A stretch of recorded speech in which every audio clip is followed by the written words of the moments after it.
Le 7-9-30 sur France Inter.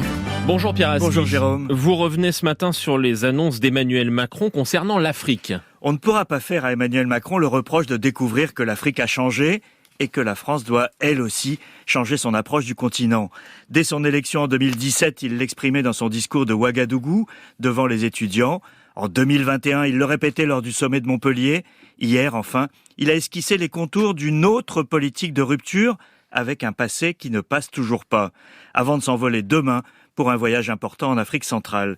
Le problème est que ce changement de cap est particulièrement difficile à réaliser quand on a le poids de l'histoire et les vieux réflexes de la France, et qu'il s'effectue aujourd'hui sur la défensive. Le départ forcé des troupes françaises du Mali et du Burkina Faso et la guerre informationnelle menée par la Russie n'en sont que la partie visible. Le malaise est plus profond. Pour y faire face, Emmanuel Macron appelle à changer de logiciel avec une conviction profonde. L'Afrique est l'avenir de la France et de l'Europe. Il ne veut pas laisser s'installer la petite musique qui évoque, à la faveur de la guerre en Ukraine, un fossé entre le Nord et ce qu'on appelle le Sud global. Quel est l'enjeu pour la France ? Pour le président français, l'enjeu est existentiel. Pour un pays comme le nôtre, ce serait terrible, dit-il, si nous ne trouvions pas notre place sur un continent qui est à la fois notre voisin et qui sera démographiquement, économiquement et culturellement l'un des grands pôles du XXIe siècle. Mais il reste à relever les défis, à commencer par celui de convaincre que la politique française a réellement changé. La France n'a plus de précaré, répète-t-il.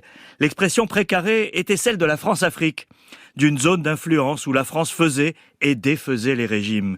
On ne fait pas disparaître des décennies de pratiques par un simple effet d'annonce.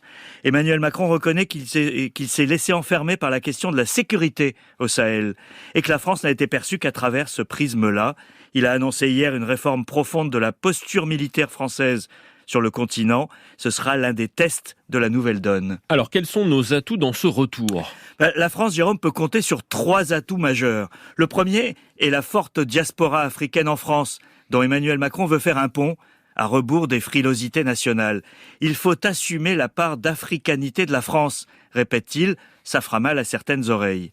Le second est l'européanisation de la politique africaine. Et le président embarque 2 commissaires européens dans son voyage. L'Europe permet d'atténuer la réaction épidermique à la France et d'atteindre une taille critique pour les projets d'infrastructure, par exemple. Le troisième est plus un souhait qu'une réalité, que la société française se réinvestisse en Afrique, les entreprises, les milieux culturels, la société civile. Ce n'est pas le cas aujourd'hui, et c'est une faiblesse nationale. Une nouvelle approche de l'Afrique sera possible si, paradoxalement, elle échappe à l'État et à ses pesanteurs. C'est un immense défi. Merci à vous, Pierre Aski.